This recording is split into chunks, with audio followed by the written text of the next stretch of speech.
welcome everybody to another episode of the Teacher Dudes. My name is Tyler, and this is Mark with me. My camera is frozen again, so I don't know what is going on with this. So we might have to be a audio only broadcast. I don't know how to handle that. What do I do? What do I do with my hands? You know, I'm not sure, so I'm going to keep troubleshooting it as we go here, and if we end up getting the camera back.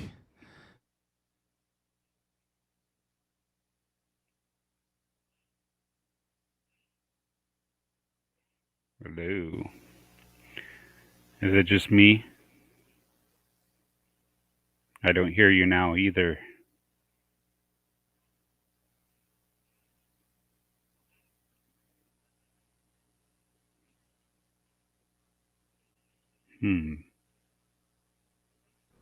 How about now? Can you hear me now? I can hear you now. Okay. I don't know what is going on today. Technology. It is. It's the technology. The gremlins in the system. Something is going on with us. It's, we're almost to Halloween. You got to have gremlins. Oh, it is. It is true. There are some gremlins going. And let's see. I think we might be okay now. Okay. Oh, there we go. There we go. All right. We are live for the moment, at least with cameras, and then we'll see what happens with this. But if you are listening live, listening on the podcast, listening wherever you are, welcome. My name is Tyler Keefe. I am a technology integration coach over here in Nampa, Idaho. And with me, mostly as usual now, is my friend Mark. Mark, take a second to go ahead and introduce yourself. Yeah, my name is Mark Pendleton. I'm a 8th grade math teacher over in Longview, Washington.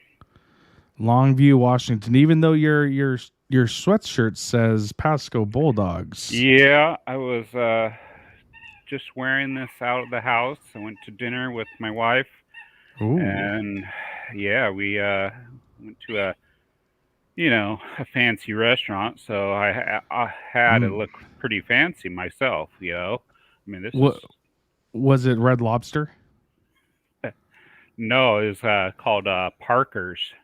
Ooh, what is Parker's? I've never heard of this place. I've never been to it. It's the first time I've gone. I've been trying to go to some different restaurants around, trying to get used to the area since I moved here, and so I went here, and it was prime rib night. Ooh. Oh yeah. How was the prime rib? The prime rib was good. It was good. I enjoyed it. Cooked perfectly. Had a nice bark on it. Ooh. Speaking of bark, we have a dog in the screen. Yes, this is Mosley trying to get me to throw his toy for him. Oh, well, I think you need to throw it. If I throw it, he will be asking me every single minute to throw it again. Makes sense, and we don't want that to happen. Yes. So this prime rib that you speak of, where would you put it in rank order of against a little place called the Squeeze In from Zilla? Oh, it doesn't compare to the Squeeze In from Zilla. That's just on top of the prime rib list. This one was good. I've had a few other good prime ribs. There was one place I ate in Ellensburg that had a pretty good prime rib. Ooh, what place was this? I can't remember the name of it though, but it was a pretty decent place. But that was like 20 years ago. So was it from Wing Central? No, it was not from Wing. I wouldn't say Wing Central is the prime rib destination. No. But if you want some wings and you want to try some really hot ones, that's ooh man. Did you ever try the Hell Wing in your years at Central? No, I never tried it, but no, I never tried it either. And one of the friends of the show, Panda Man, you know who I'm talking Oh about. yeah. He had it, and I was sitting there witnessing this, and it was almost one of the saddest but hilarious, painful thing I've ever seen in my life. Were there tears? Oh, there were tears. There was indigestion. I'm pretty sure there was a lot of snot bubbles coming out too, if I remember right. And luckily, on the waiver that he had to sign, it reminded him to wash his hands multiple times before, he rubbed his face or went to the bathroom. So it could have been much, much worse. Could have been worse. Could have been worse. Yes, but I'm trying to think where the best prime rib that I've had other than Squeeze In is, and I can't really think of it because when I go out and get dinner, a prime rib is not the number one go to. So yeah, usually I like a good ribeye steak, but I do enjoy a prime rib. But for me, prime rib has to have a good bark on the sides for me to really enjoy it. And so if it doesn't have that good bark, then it's not worth it. I think I would rather just go with a good steak. Yeah, no, I agree, and I realize my camera is off again, and so I'm gonna try this one more time, and if this doesn't work, then I don't know what plan Z is here. Oh, there we go. But we're just gonna keep rolling here. So just go with it. We're just gonna go with it. So something terrible happened last week in the world of sports. I think I know what you're talking about. And for the first time in how many years will Russell Wilson not be starting a Seahawks game? Yeah. I saw that, and I looked at his finger, and I'm like, hey, that looks familiar. And sure enough, it was similar to my daughter, what happened to her finger. And they're like, yeah, it's, you're going to have to, if you do surgery, it's 6 to 8 weeks. So, and I saw that they did put him on the IR. So that puts him out for at least till week 10, I believe it is. Do they have a different IR system though? Is there like a 4-week IR now? Not 4 week, 3 week. 3-week IR. Yes. Yeah, 3 week one, and so that's just where he's at, and so we get the Geno Smith era. I can't wait. I mean, we are all so excited for the Geno Smith era, and those of you that are friends of the show, watching the show frequently, we have been doing a live stream at halftime and post game of the Seahawks games just for fun, for kicks and giggles, where we discuss the game. And these past few weeks, it's been fairly grim, to say it nicely. And so with Russell Wilson out, things aren't looking too good in Seattle for that. But we titled this "Release the Kraken" because we now have a hockey team. Yeah. And over this past week, since Tuesday night when the Kraken played their first hockey game in history, I have now officially watched more hockey in 2 nights than I have my whole entire life combined on TV. Wow. I've been to one or two Idaho Steelhead games here locally. So, those add up in time for real life. But on TV, I have quadrupled the amount of time I've ever sat down to watch hockey. Yeah, I sat down and watched the first game. It was on ESPN, so I was like, oh, I can watch it. And Yeah, I was actually, you know what, somewhat impressed. I know the Vegas Knights, is it? The Golden Knights. Golden Knights. Yes. They're one of the top teams in the league, and so I think the Kraken held their own that first night, and you know, it kind of looked, you know, kind of sad after a 3-0 um, down 3-0, but they came They back and came they. back and lost 4-3. Mm-hmm. And did you get to watch the pregame show? I did not. I just started it right when the game started. So Their pregame, and I do fault ESPN for this, and I had to go back and rewatch it. But ESPN comes in like, oh, this is the best pregame in all of sports, and let's go to commercial. Right as it's starting, it's like, what are you guys doing? But I mean, it is ESPN these days. yeah, Got to pay the bills somehow because they're losing millions of viewers a month almost. But the pregame I watched later on off the YouTube, and it was one of the coolest things that you'll see, and it'd be something that'd be a blast to be able to see in person. yeah, So I challenge you to go watch that when you get a chance.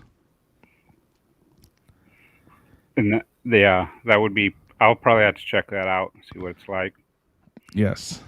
Well, we do not have Zane tonight, but we have something special that we wanted to talk about first. And here's a nice little intro to that.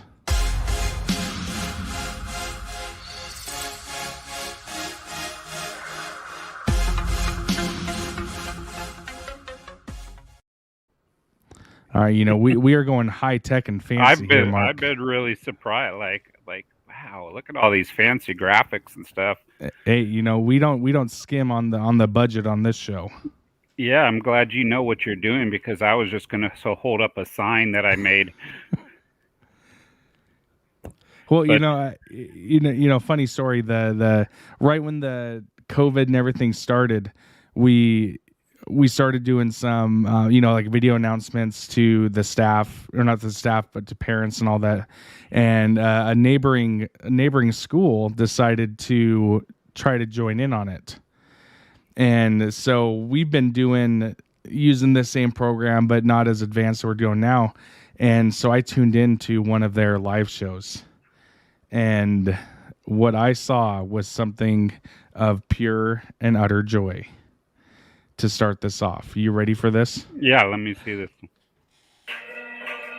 So I have to get something here to use as a prop. So I'm going to use my Idaho pizza punch card, okay? Mm-hmm. She literally did this. And it was a business card with the school logo on it, and pulled it down and said, "Oh, welcome to so-and-so elementary." And we were just sitting there just laughing because, I mean, it was a great, like, good job, you're trying, but the pure amazingness of doing that. As sad as that sounds, it's probably something I would have to do. Yeah. Well, it is okay. I might up it with a whiteboard or something behind me. There you go. Pull the Michael Scott from The Office and write the Wayne Gretzky quote behind you. Yeah. Some great graphics. That's right. And so anyway, favorite Halloween movie. We have a set of 3 questions that we're going to ask here. All because right. we are in honor of Halloween Kills, which came out in theaters today. Michael Myers. I figured we would talk about this. So, favorite Halloween movie, and the stipulations on this one is it's any movie, but it has to be based around the holiday Halloween. It does not have to be about Michael Myers, but it cannot be like something like Friday the 13th, because that's not at a Halloween time. Wow, now I didn't even think about that. I do have one, uh, and it is the my favorite Halloween. I think it's scary. It's intense. It I know when I watched it the first time, was I had a hard time sleeping that night. Ooh, I think I might know where you're going. Uh, it was extremely, uh, almost terrifying. It sent chills through my body. Ooh. Yeah. So yeah. So Charlie Brown's The Great Pumpkin.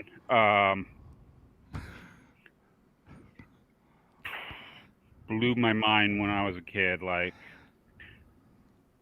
that's the one that I remember the most. And that's going to go towards our third question, but that's okay. And my favorite line off that movie is when they're sitting there, I got this, and then you get Linus, I got a rock. And I'll still say that when we're playing board games. Zane's going to sit there like, oh, I get this. So I go, I get a rock. And he just kind of looks at me with that look like, what are you talking about? Oh, And yeah. so, yeah. No, I got another one. Okay. For the kinder or for the child one, but that was Okay. So that favorite one. Halloween movie, you're going Charlie Brown Halloween? Yep. All right. So my favorite Halloween movie, I am going to go with Halloween. Going real original. That I know. that works. I mean, But there's just something about Michael Myers and the pure terror he brings, let alone the fact that he walks slower than dirt, but nobody can get away from him long enough or think to get in a car and just drive away. what is it, that one commercial that is it a Geico? No, I don't know if it's Geico. I think it's like an insurance commercial where they had a bunch of the like the not teenagers but like young kids or young Oh adults. yeah, Geico. And there is a gate. Yeah, and they go to this like haunted house and they're being chased. Let's jump in the car and go away. No, let's go behind the barn behind all the chainsaws. Yeah. That's what I think of when I think of Halloween. Yeah, no, Halloween. It is true. The lack of common sense that falls in these is something else. Yeah.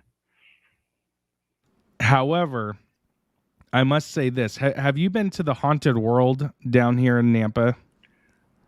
I think I went to it once like 20 years ago. Okay. Is it like a big, like almost like a huge warehouse that you had to go into, or No, you're thinking the old haunted house. Oh, okay. Yeah, no, the Haunted World is outside. Oh no, then and it's like a giant a whole scare theme, and you kind of go through. It's not a maze. It's you have to stay on the path kind of a thing. Mm-hmm. But there's a whole bunch of scares and stuff out there. So I went. And this was many moons ago, back in my limber days. Mm-hmm. But right when we got out there, and I went with the Pentecost boys. Oh yeah, that's a great group. And yeah, it was a fantastic group. And right when we get out there, my ankle was locked. Mm-hmm. So I was falling behind. Like I could not, it felt like it needed to pop, but it wouldn't pop. And so I had like zero mobility at all. Did they sacrifice you? There was a couple times that they yelled out, "Keith, save yourself." And 'cause they went on. And so we get through this thing, we get to the end, and right at the end you get chased out of the Haunted World with a chainsaw. Mm-hmm. Unknown if it had the chain on it or not, but it was a real chainsaw. Mm-hmm. And so we leave, and then we hop out, and we're going back to the car, and one of them, probably Kurt, Mm-hmm. because you know how he is. Yeah. He's like, oh well, let's go back and see how close we can get to this chainsaw guy. And so we all start creeping up and going back in the back door, and basically taunting him. And then out of nowhere, I'm sitting there like, oh crap, I better get a head start because my ankle. Mm-hmm. And we hear that chainsaw rev up, and next thing we know, the dude with the chainsaw is just bull rushing us. He's coming after us, and he followed us all the way to the car. Wow, And that's commitment. Oh, it was. But the thing is, we make fun of all these horror movies and the dumb things that these kids do. But Kurt dropped his keys. And so he's fumbling, trying to get his key fob to go. And we see the guy with the chainsaw coming up on us. And, then we get in, we slam the door, and then the guy's just like right there at the window. And I was terrified. So I kind of understand the pain there, but you don't make good decisions. Like this last Halloween, I took my daughters out to a haunted corn maze. And so we're going through the haunted corn maze, and of course, got the scares are popping out, the people are creepy things following you here and there and stuff like that. And was Bigfoot out there? No, but there's literally like this girl that could like actually contort her body upside down, and like I was impressed. I was really impressed. But there was a couple of scary things out there, and I ended up having I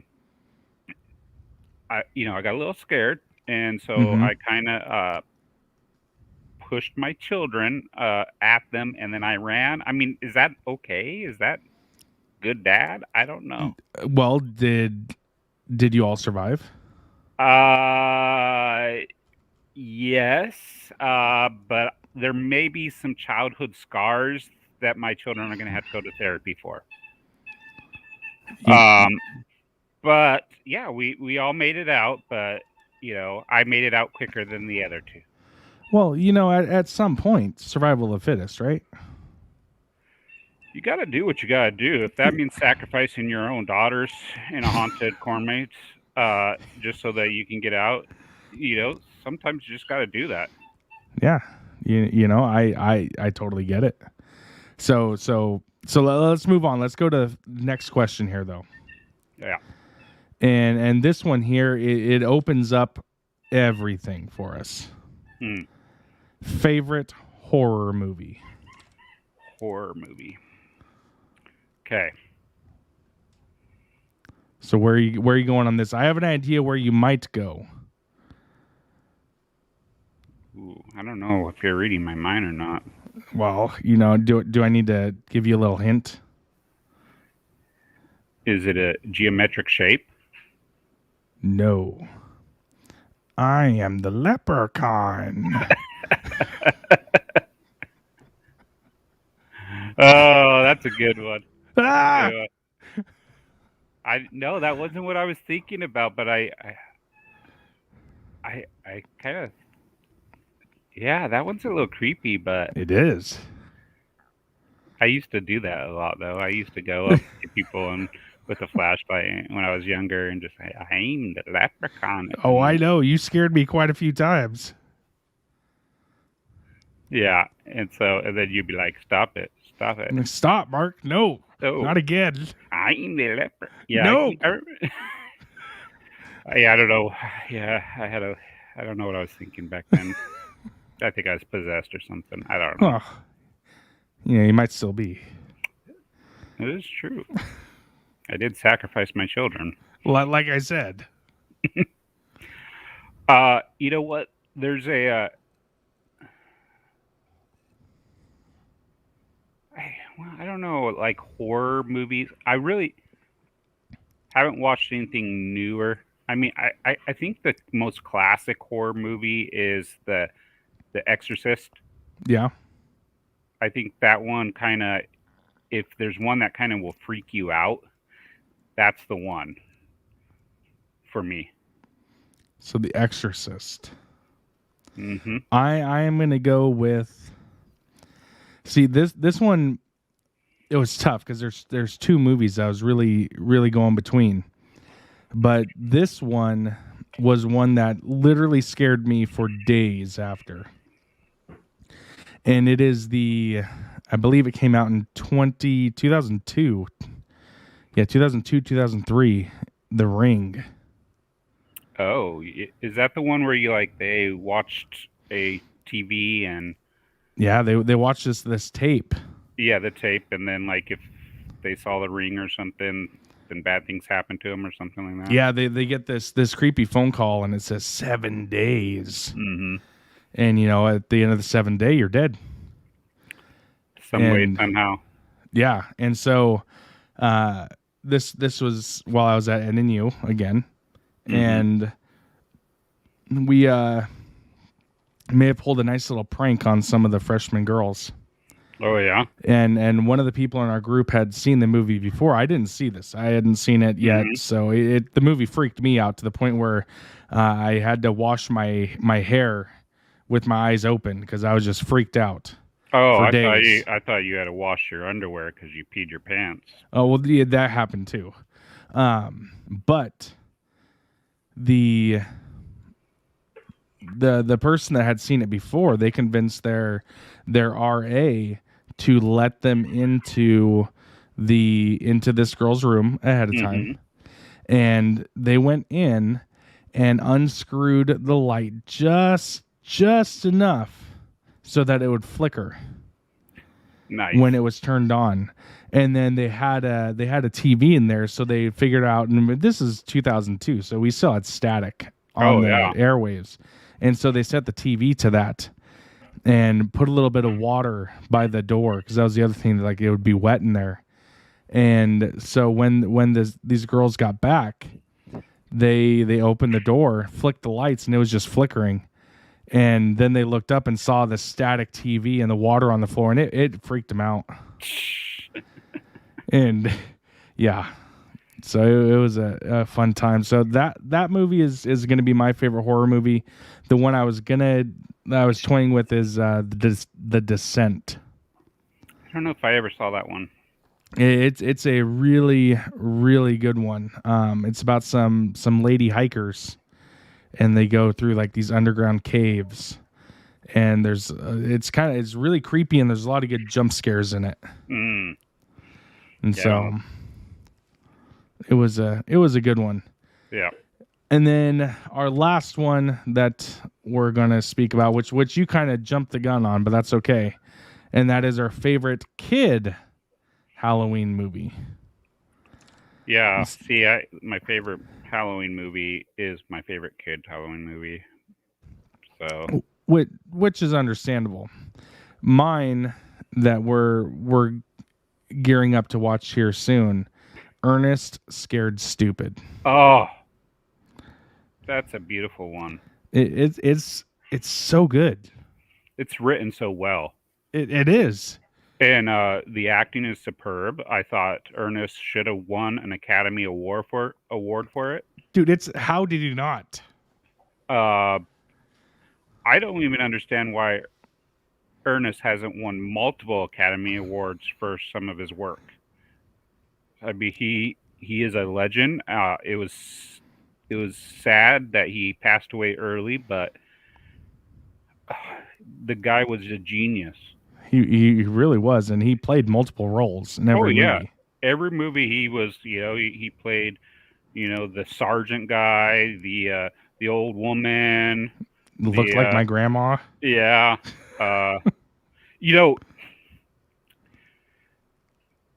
So in high school, I had to do a speech class, right? Mm-hmm. And I had this girl in my class who she really liked. What is it? The Lucy. Lucille Ball, is that what? Yeah. And she did this speech trying to convince everyone while Lucy you're supposed to convince your audience on something, Okay. and so she had to convince Lucy that Lucy was the greatest comedic, or what do you call it,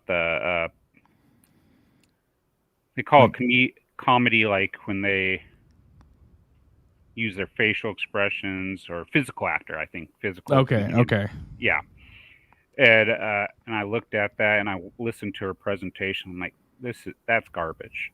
And so, uh, Lucy was good, but she never compared to Ernest. And so No. I went and I got a bunch of Ernest movies, and I queued them up, and I had a whole presentation of how Ernest is better than Lucy.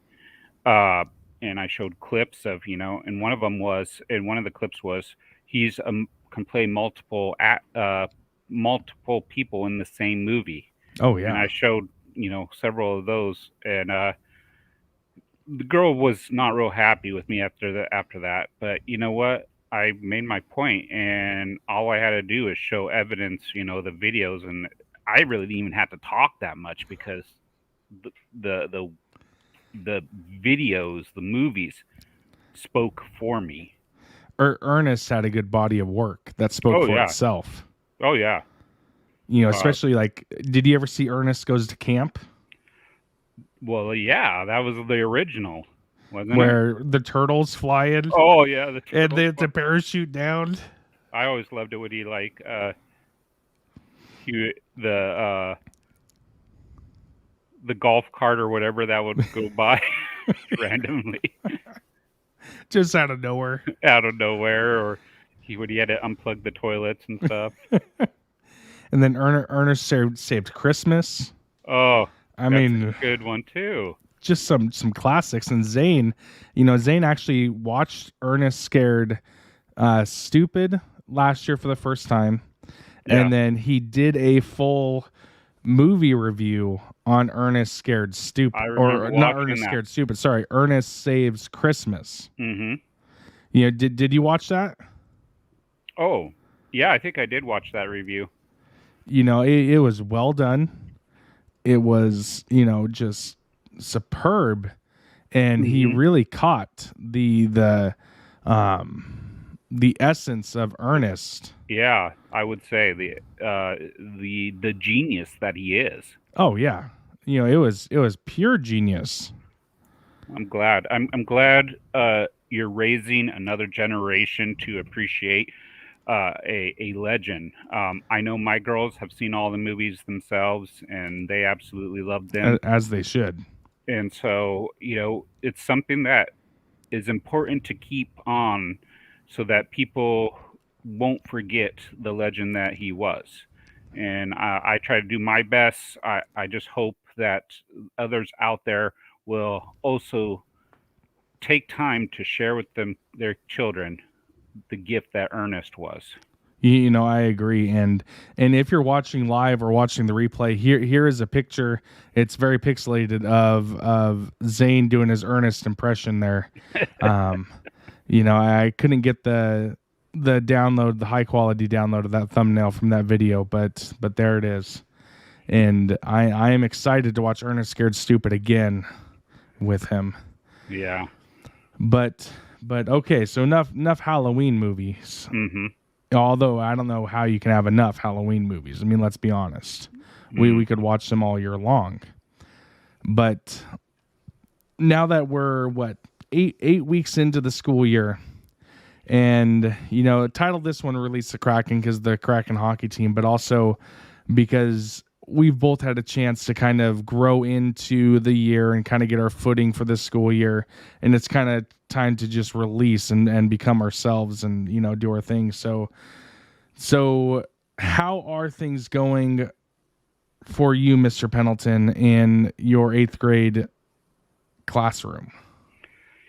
Things are starting to pick up a little bit. It's interesting. I got some kids who are starting to, not want to perform as much as they did at the beginning of the year. Mm-hmm. And so I'm having to figure out new ways to engage these kids, um, get them motivated and stuff like that. Like today, we were solving multi-step linear equations, Mm-hmm. and we were going through a few examples and stuff. And I could just look out over the sea and the glossiness of their eyes, and I was like, yeah, this isn't working because they're just like checking out on me right now. Mm-hmm. So, so I had to go over to my desk and I grabbed a 5-hour energy drink Ooh. and I downed it. And then, like I said, I need some more energy into this class. And so I downed that energy drink. And so, like, then I'm all like shaking and stuff. And I'm like, oh, yeah, let's go. Let's And go. so then I'm like Math. Let's yelling go. at the kids. I'm like, this is exciting stuff. I can't wait to see what the ending of this equation is going to be. This is like the best thing ever. I'm so excited. Can't you guys feel it? Can you feel it? Like, I'm trying to pump them up. Like every step as we go through these multi steps. Oh my gosh, look at the equation now. It went from here to here. Mind blown. And I'm just trying to try to get them all pumped up. Yeah. And Yeah. and they fed off the energy. Like they were like dead at the beginning of class. And then by the end, they were like, oh, yeah, I can't wait, Mr. Pendleton. What's next? What's next? What is X going to be this time? So it was good. It was good. So that's something I had to do. I had to kind of I had to bring the energy today because the energy was not with them. Yeah. It's Friday, last day of the week. I think they're a little worn out. But you gotta bring the energy. Yeah. I think that is a very telling story about energy because there was no energy in my building today at all. None. Granted, it's probably because there was hardly anybody there since we didn't have school today. Oh, well, but the lack of energy is something that I've actually noticed, and I wanted to pick your brain on that idea. So it's kind of funny that you went there, and we did not, set that up either. So, we're coming off of 21 months, 22 months of the pandemic and all that jazz. And I know for my school district, we're back 100%, no masks, just go, it's back to as normal as we can get. But we have this weird vibe that's going around, and it's a lot of apathy going on. And so I was just kind of curious, have you seen kind of like it's almost like a pandemic hangover, or lack of any motivation from your staff? Well, so you're talking apathy with the kids or apathy with the staff? Yes. Okay. Both. Coming to a new school this year, it's kind of hard to tell. I'm still learning some of the names of the staff. But I did talk to a teacher who said that, yeah, there is a little bit of disconnect this year with staff, and I don't know what it is. I think there's definitely, I think it kind of staff and student kind of feed together. Like if the students are very apathetic, then the staff become very apathetic. And if the staff is very apathetic, then the students become very apathetic. Yeah. And so I think, I don't know who's starting it, but I think it's kind of working.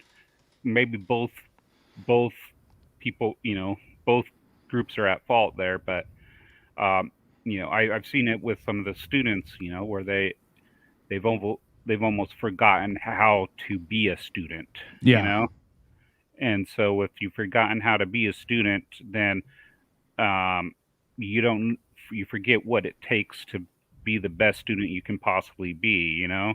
You're Yeah. just you're not putting your full effort into it. You're not giving it all. And I really think the pandemic has impacted that. And I think it's also impacted, teachers who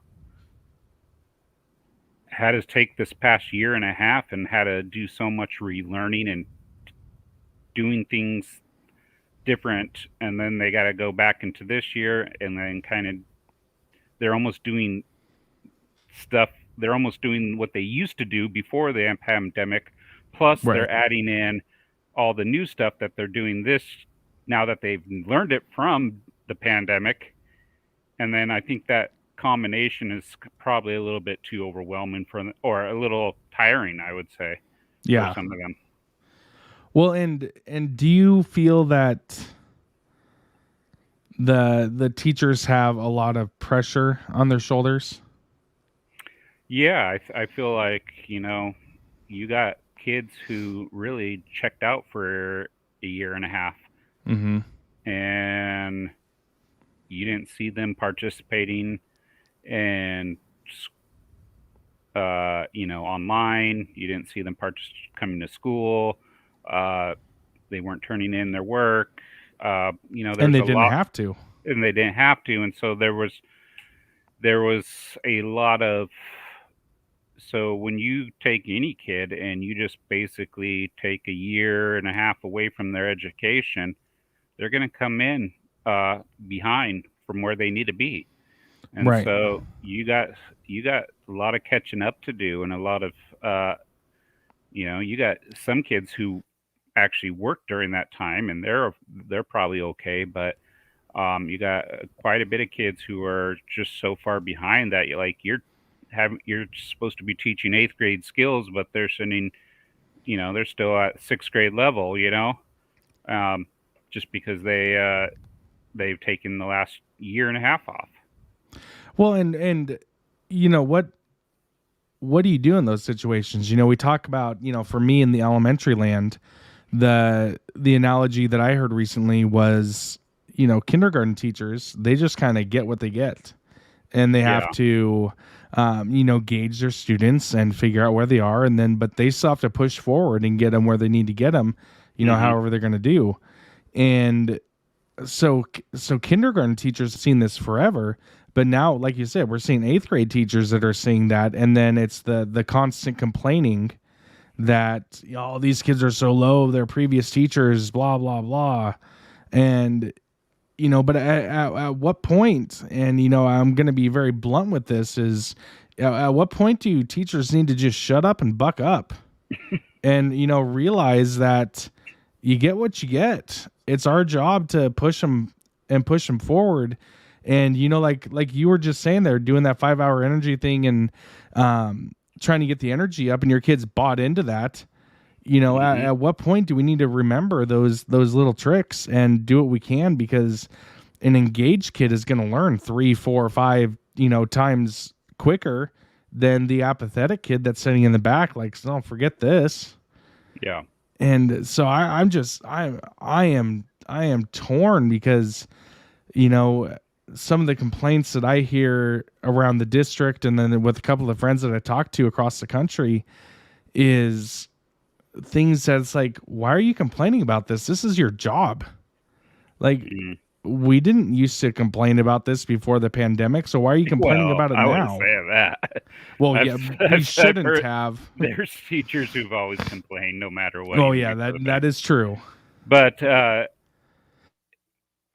yeah, I do think I think one of those.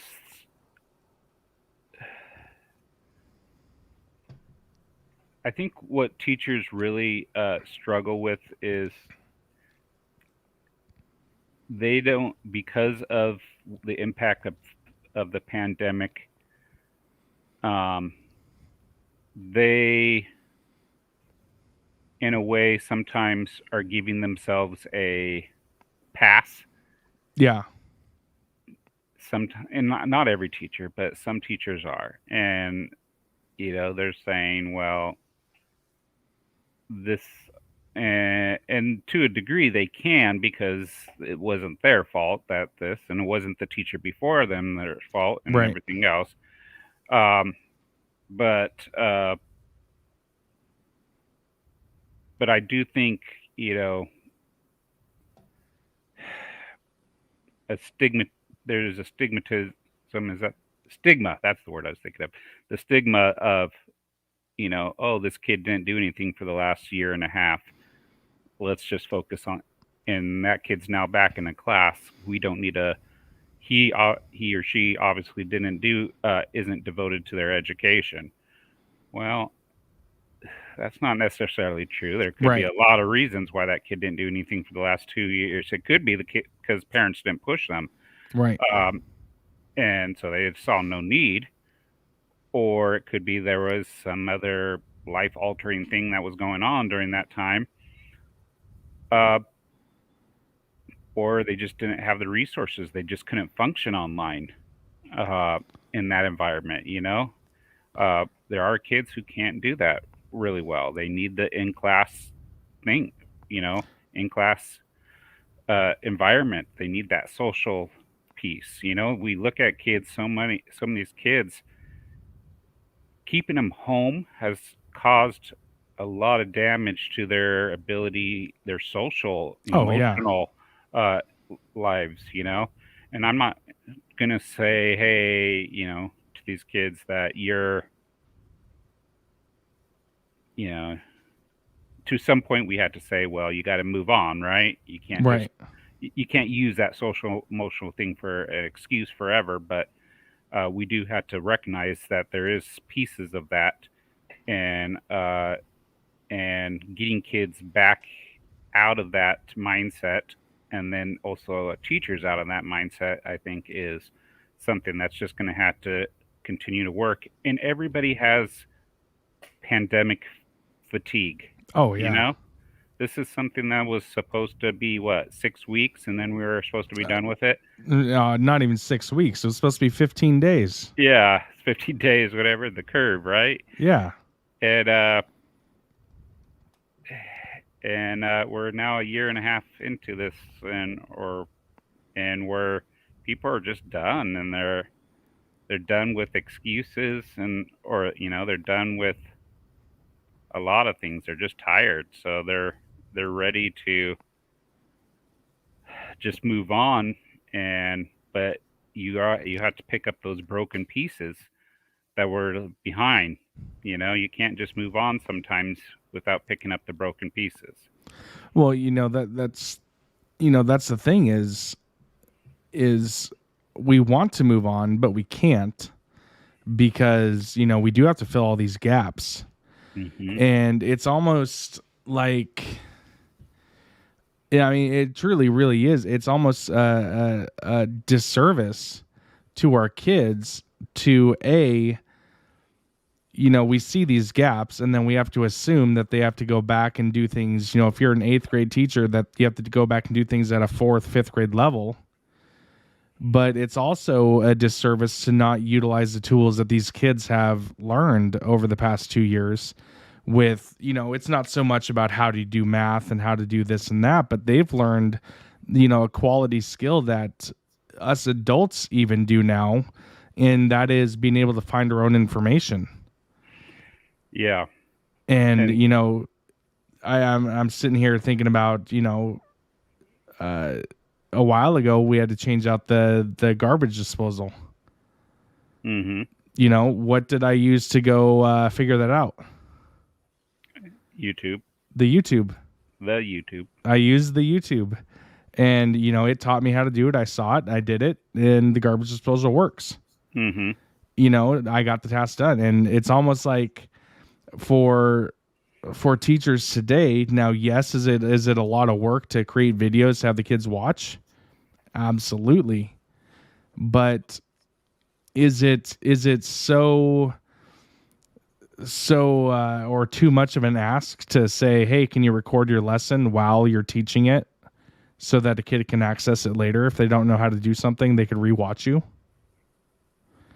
That kind of a thing, to just turn on a webcam as you're teaching. Yeah. So I'm torn because I know these a lot of these kids have skills and things that I have no clue. I know, Zane is Zane, and we all know that, but he's sitting there teaching me something he's doing in Minecraft. I'm like, I have no clue what you just told me. And you're 8. And there are kids in my building that are 10, and they'll come show me something or something that they built on Tinkercad that they want to 3D print, and they'll show it to me. I'm looking at them like, how'd you do this? Because I don't know how to do that, and I've been 3D printing stuff for 10 years. Yeah. And so it's crazy because that same kid is one that you look at in any other subject. He can't do, he can't add fractions, but he can do that. Yeah. And so it's like, you have to find those kids where they are. They engage in ways that we never did. And it's crazy. And I think that's where the public school system, well, in any school system, has always our school system is set up for equity in the fact that everybody gets the exact same thing. Yeah. And but is that what they need? And that's the idea of that, of course, is that if you're if you're in one school, you're going to, no matter what school or where you live, you're going to get a basic fundamental education across the board. Yeah, there are better schools than other schools. And so the Mosley is back. Yeah, he's chewing on a bottle. For those of you that are listening in, Mosley is Mark's dog. Well, it's not a child. It's my daughter's dog that his grand dog likes to get into every little thing. So, yeah, he got into the garbage the other day, and I came home, and it was all across our driveway. Oh no! And he was just sitting on the front patio, just wagging his tail, saying, "Look at how proud I am! Look what I did! Look, Dad! What I did!" Yeah. So. Yeah. But yeah, well, I forgot what I was saying. No, you were talking about equity and how our system's built for it. Our system built on that idea that every kid gets the same basic stuff. That's why, you look at, high school credits. Every kid has to have so many different credits in certain areas, and that's good in a way because it allows kids to experience and learn multiple different things, in different areas, because you never know what might pique their interest. But right. On the other hand, it prevents a lot of times us from differentiating to meet the interest of the kids and what they are good at and what they're, because we create this one size fits all education. So it's just one of those challenges, as any education system is. You want to differentiate, but you can't differentiate too much because you got to have resources, and you got to have people, and you got to have classes, you got to have space, and it's going to cost money to do that. But then again, you don't want to just say, oh, hey, when it used to be where by 8th grade, was it in certain countries they determine by a certain grade that what you're gonna do, your track for your life, based off of where your skills are at in certain things. And at that point, we're like, I don't think we got to do that, because kids are all going to learn differently, and they might learn things later on in life than earlier, and what interests them now obviously is going to change. I mean, I used to want to be a actor, and then when I got turned down for that role for Superman, uh, I was devastated and I lost interest. And I thought I was a pretty good actor. I starred in all the plays in school. Uh, I was the lead role, and apparently I'm not you know fit enough to be Superman or have muscles like Superman. So yeah, I had to change my opinion. What interested me back then, I now had to change it to something else. And so you never know with these kids. They might want to be Superman one day, and but then they might change their mind and want to be something stupid like a doctor or a engineer or something Yeah, like who that. would want to be those? I Clearly, people that don't know. No, but you bring up a good point, and I look back at when I'm talking to my parents about some of these things, and they talk about their high school classes and how they had home ec and had shop class and all these different things, and it's like, why have we gotten away from this? Yeah. Because one of the kids that I was actually talking about him the other day because we were talking about doing this new math that we have to do math 15,000 different steps to get to a simple answer, which I think is ludicrous. But it's like trying to add fractions or subtract fractions. He couldn't do it on a piece of paper. Mhm. I tried to, you worked with him all year, he couldn't do it. But then when we go out and we started building a model Mhm. for like a 10, not even 10 by 10, but like a 5 by 5 table to hold sand so we could do a model of Mars. Mhm. And he gets out there and I'm like, hey, Billy, we need, this board is this long, but we need half of that. How are we going to do that? And he goes, oh, I'm going to measure it and then I'm going to figure out the half. And he goes and measures it and it's perfect. Mhm. I'm like, dude, how'd you just do that? Well, it's this. And he explains this to me. I'm like, then why can't you do this on paper? Well, that's different. Mm. And I go, It's how that is it different? it's that real life application Oh, idea. exactly. Yeah.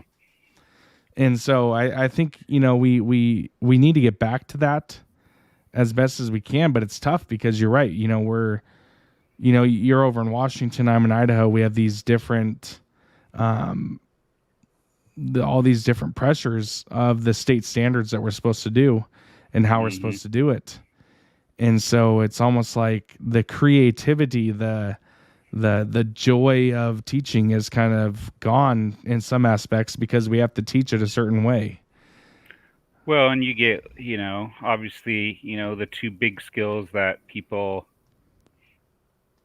kids, need is being able to read and do math. And so now you go into down in elementary school and half their day or three-quarters of their day is devoted to math and reading. And And it's they reading stuff they don't want to read.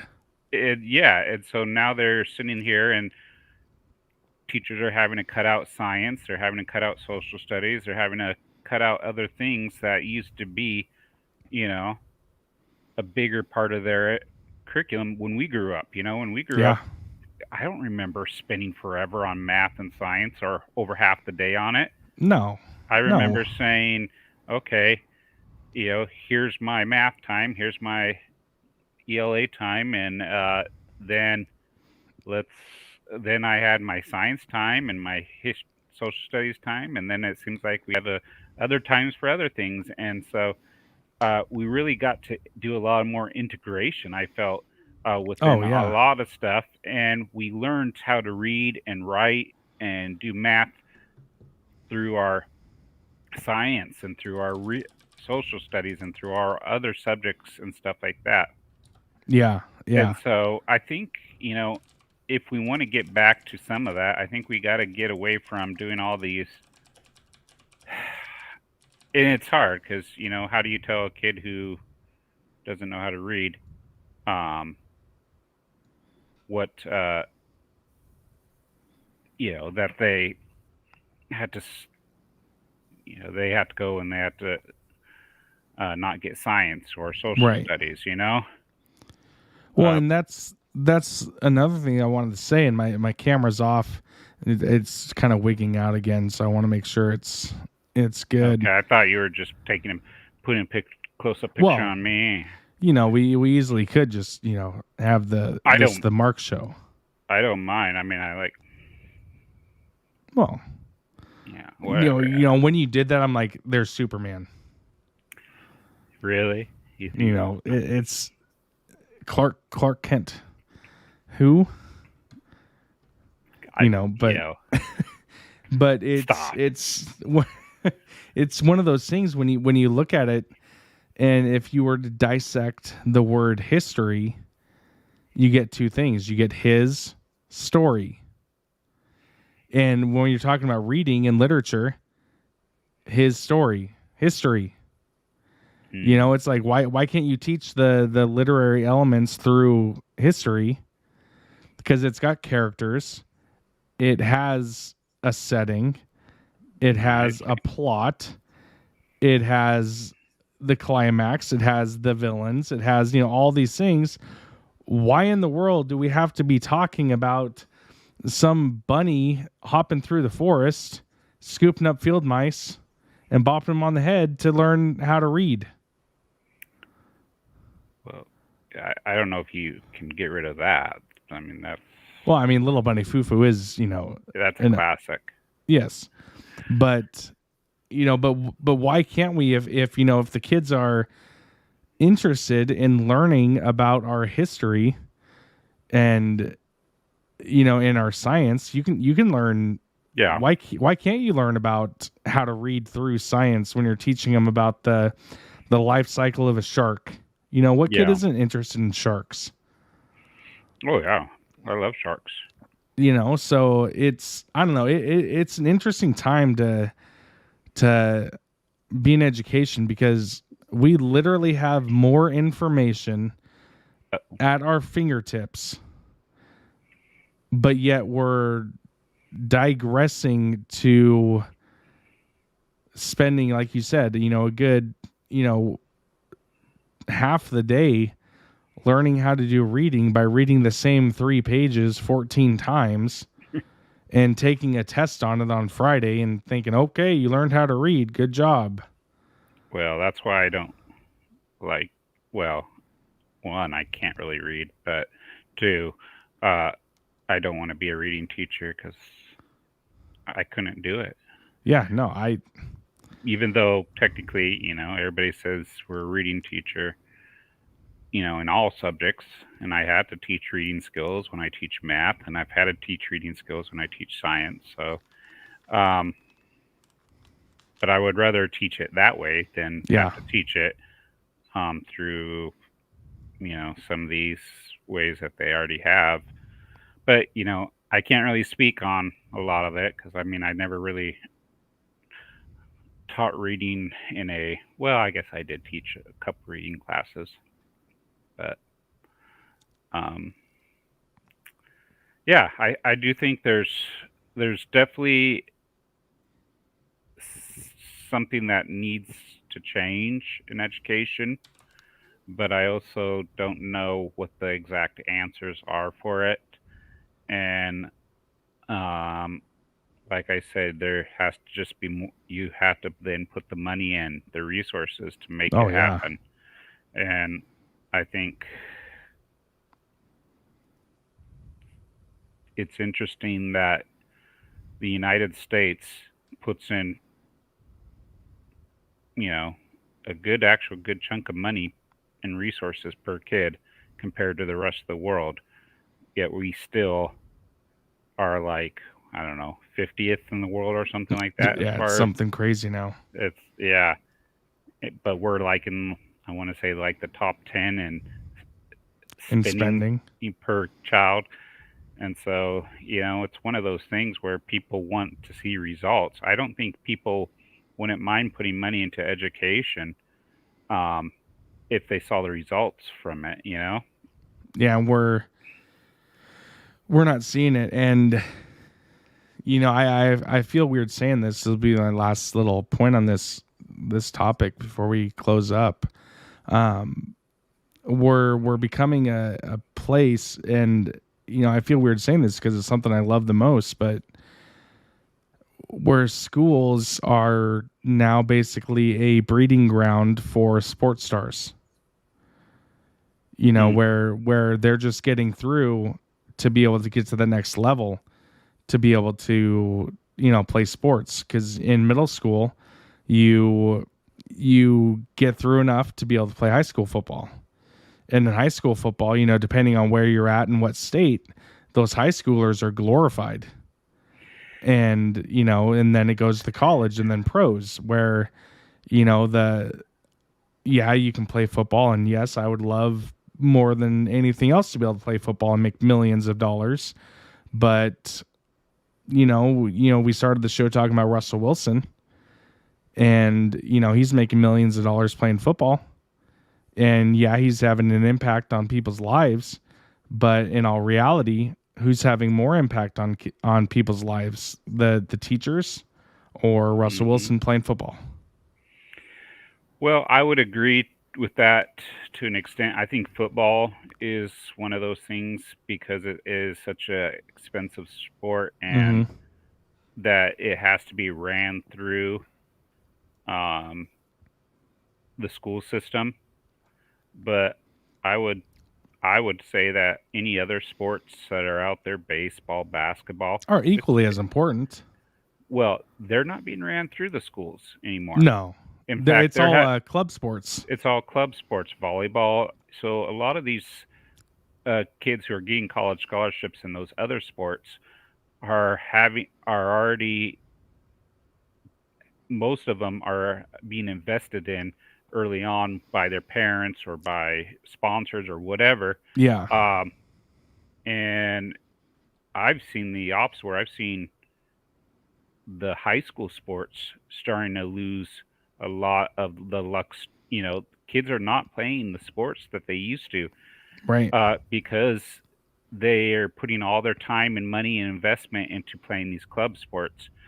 So football, I think, would be the one exception. Because, but even that, it still has a lot of these football leagues that special leagues out there and camps for Right. these kids. So I don't know. I don't see this public school system as this thing for sports anymore. I thought in the past it was a lot more. But I it's just it's evolving away from that into the private realm, is what you're saying. Yeah, yeah, that's what I see it more. The private realm is the one taking up, and I think that potentially hurts our kids because we have a bunch of kids who now don't have to get the education to graduate, to go to college. They don't have to get the good grades. So let's say you're the star basketball player and you're not going to play uh, for the school. So do So you think there's less pride in their schools these days? I think I think it used to be when the star basketball player used to play on the school team, Mm, and that star basketball player had to have a certain, even if they were the star, they still had to at least have a certain GPA. They still had to at least come to school. They had to at least right. do the fundamental things to get them to pass. It you know, and sports was a avenue for a lot of kids to keep their grades up and to keep focused and stuff. And I don't think sports is that avenue anymore. Sports is an avenue to get money now, Yep. to I can get see that. enjoyment, and I think it's outside of the school now, where a lot of the kids don't, you know, they don't. What I'm finding is the kids who are typically the ones who are playing the sports are the kids who get good grades, who have supportive parents. Uh, Right. so, and the kids who aren't playing the sports are the ones who, you know, obviously aren't getting good grades. So, a lot of kids just don't see the benefit as much to work hard to get into and to keep their grades up to play the sports. especially when they have options outside of school to play the sport and still get noticed. And where the grades don't matter. And where the grades don't matter. So, just my opinion. No, I think that's that's a good point there, and a good ending spot, because saying it the way you do and is really interesting, because in a small town school district I wouldn't see that, but larger school districts absolutely would I see that. But yeah, it's an interesting place and an interesting thought, and I'm gonna have to chew on that in the coming week. Mm-hmm. And I'll have to come back on episode 23 and kind of give some more thoughts on that. But with that, I'm going to wrap up here, because we've been talking for quite a while, and it's been a great chat. And if you've been sticking around this whole time, we both thank you for that, because we both ramble, but we're all here to just have some fun and kind of just chat things away. But this weekend, on the Teacher Dudes, we will have a couple different halftime and post game shows. The Huskies are taking on UCLA tomorrow night. Yeah, boo. Yeah, I don't even know if I really want to watch the game, but I'll be watching it. They're taking on UCLA, and then Mark, your Cougs are taking on Stanford at home. So it's going to be both Washington teams are at home. Mm-hmm. You're coming up against a Stanford team who took down the Ducks, thankfully. And anytime the Ducks lose, it's a good thing. And they are actually up only 10-7 right now against Cal. So at the time of this recording, it's halftime 10-7.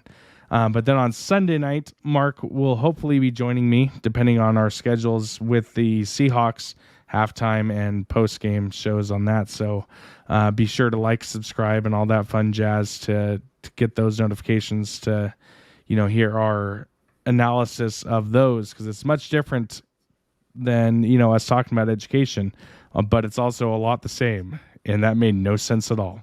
So, yeah. But Mark, any parting thoughts tonight? Parting